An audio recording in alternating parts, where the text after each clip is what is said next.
Hi, welcome to Mental Health Monday once again. I'm Heidi Gaiman from HeidiGaiman.com. And every Monday we gather here at noon to talk about topics about mental health and family well-being and spirituality. And so today we're going to talk about our series on family continuing. We started with family of origin, we talked about addictions in families, and we talked about mental health and marriage last time. So those are some foundational thoughts. If you want to go and check it out on our YouTube channel, Heidi Gaiman Writes, you can find those videos there or go to our mental health page at HeidiGaiman.com. Today we're going to talk about grace-based parenting. Grace-based parenting. And this is really where the rubber hits the road about trying to interact with our children for healthy mental health. And also, I think this applies to our places and spaces where we serve children.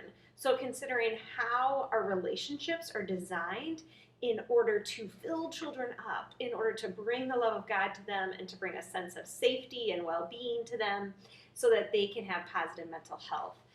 If you do not already know about childhood ACEs, that's a good place to start. And eventually we'll get to talking about that a lot more on the blog.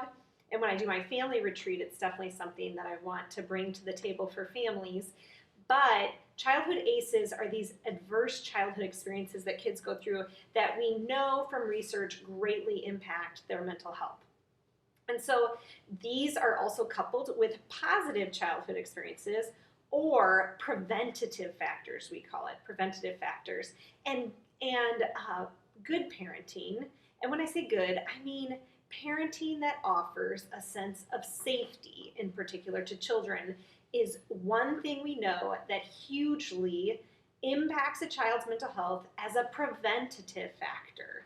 And so, we all have genetic parts of us that are interacting in ways that we can't see and we may not understand. But we also have those external things, relationships and home life and classroom life and things like that are going to impact the children that we are serving, or the children in our families, or the children around us. And so just being aware of some foundations and we're going to go from a parenting perspective because that's probably the most influential to children. But know that if you have influence on a child's life, if you're a teacher, a coach, a neighbor, a friend, an involved church member, a community member, those do matter to a child's life as well. And so if you can kind of consider these foundations of grace-based parenting in your interaction with children, I think that's really helpful. So we have two parts. Number one, the foundation, and two, growing good mental health. Some things to think of when we interact with children for good mental health. So number one, foundation of knowing and safety. We want to build this into our relationships with children. The foundation of knowing and safety, particularly within home life. That is the place that God has designed for us to be able to be caught when we fall, if you will.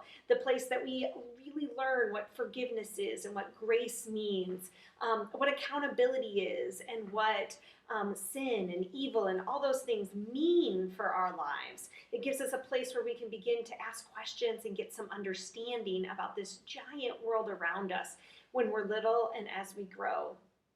Sometimes instead we get lost in the work of the day, if you will, all the stuff that needs to happen to make a household run, or all those things that we want for our kids later on, all the successes we want life to bring them, both, in the future for life and being a good, stable citizen and all of that stuff, or for now. So often we want to celebrate the joys of our children winning a spelling bee, or our children doing well in their extracurricular activity, or doing well on their assignments at school.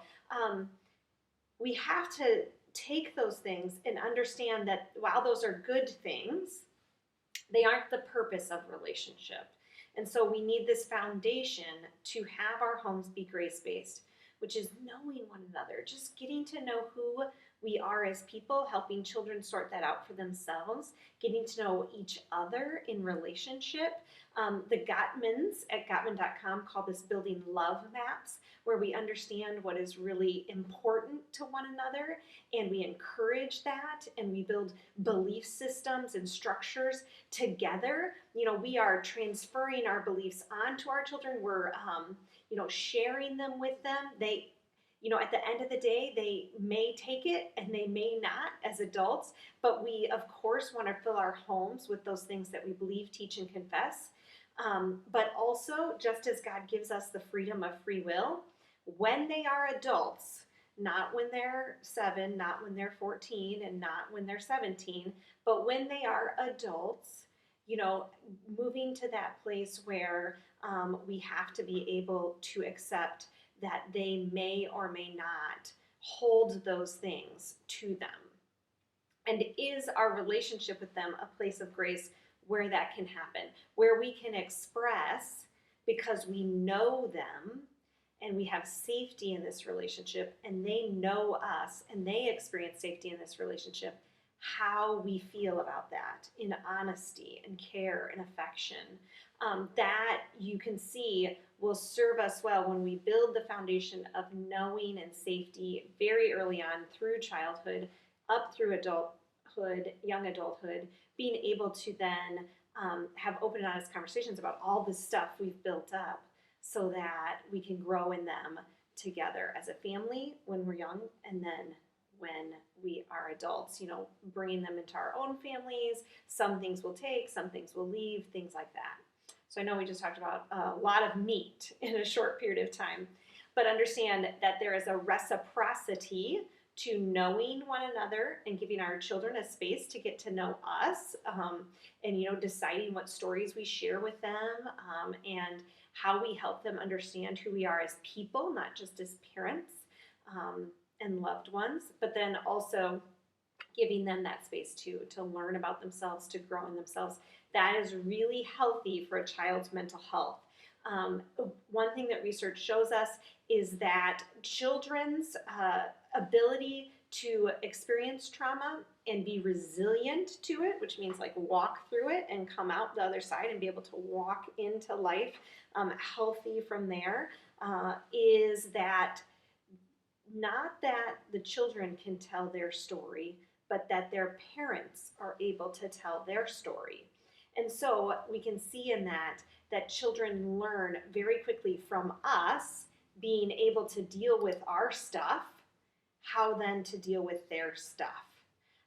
And sometimes that looks really messy, right? That doesn't say that we tell the perfect story and it has bows and it's all pretty. No, that just means that we tell it in honesty with grace wrapped around it. And so when we do that, our kids, we know, are likely to be able to also do that. It doesn't mean that it'll look perfect. It doesn't mean that we're any less messy. But it means that being able to tell our story and make meaning from the things in this life is a huge piece of the parenting puzzle for healthy mental health. So the second thing is growing in good mental health then. So we have this foundation of knowing and safety. Then we want to be able to grow in it. And when we watch our kids grow, or we watch the children in our midst grow, we want to, number one, rejoice with them and celebrate with them. When kids have a sense of celebration and that they are celebrated and that other people are also worth celebrating, that is positive relationally for our mental health. We also want to not grow unnecessary expectations, but have accountability in our lives, in our households, in our classrooms, and all those places and spaces that we want children to thrive, including our churches. And so we have to look at the expectations we have, like, whether people sit at the table correctly or not, as just a silly example. But we look at those expectations and decide kind of where the value placement is on that for us. How are we going to let both accountability come into that, but then also grace come into that?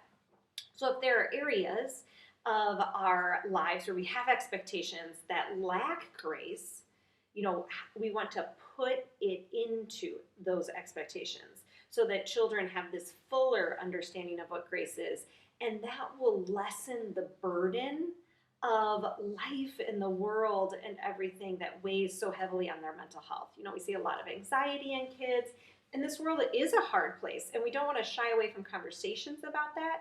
And we do want to have accountability for them, but we don't want to weigh them down with expectations that they should, know how to sit right the first time, or that they magically know how to interact in a social setting, or that they magically know how to talk to a friend without being hurtful. These are learned skills. And so we engage as adults to help them through those processes, to help them learn those skills without just steeping on expectation for them. So wherever grace can come in, grades, friendships, social circles, sports, and music, and all the things that children interact with now in our world today. Even TV shows, movies, entertainment, those kind of things, helping them sort through that, and then helping them lessen the burden on themselves of the world is a big thing for kids' mental health. The last thing I want to say is that it's important to understand transference as a parent.